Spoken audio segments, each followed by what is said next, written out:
not going to be right back into that same mode of renovation, upgrade, etc. We know what those figures indicated for today. 10 years from today, you might add 40% to that. And 20 years from today, I won't even think that far. I won't be here. Well, to your last point, in our financial planning, we have to include an escalation clause for those that might go into 10 years down the road or 12 years down the road. We can't logically think that what today's dollars are going to be like 10 years from now. So I hope that gives you some confidence in that standpoint. Really, how we do that is because we want to have proper planning to start with. We want to make sure that we're doing and putting things in the proper location.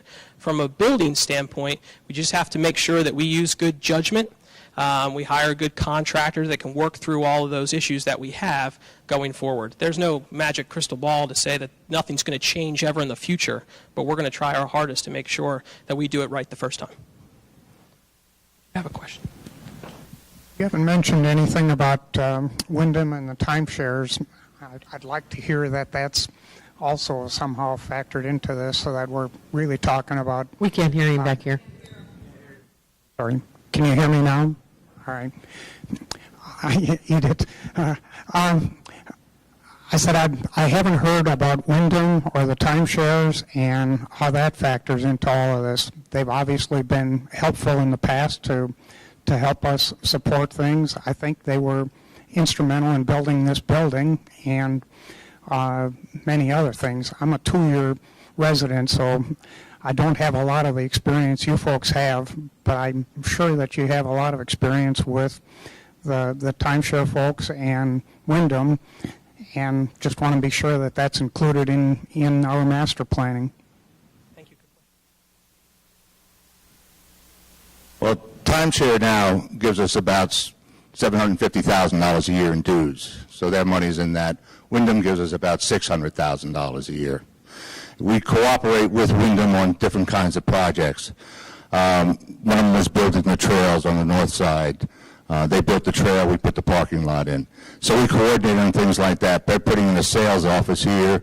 We're probably going to do something with Mirror Lake. They're going to help us with that because it's their property there. So they help on those things. Specifically, if they said, do something with this, no, not at this time. I mean, this is all, here it is, figure it out, and let's get started. So that's where we are. Yeah. Yes, sir. Tennis is very popular around here, but we have another sport around here that's getting popular too, and that is pickleball. Is there any mention about what new facilities for pickleball, outdoor or indoor, or anything like that? Absolutely, and we know there's a passionate pickleball group here. We heard you loud and clear.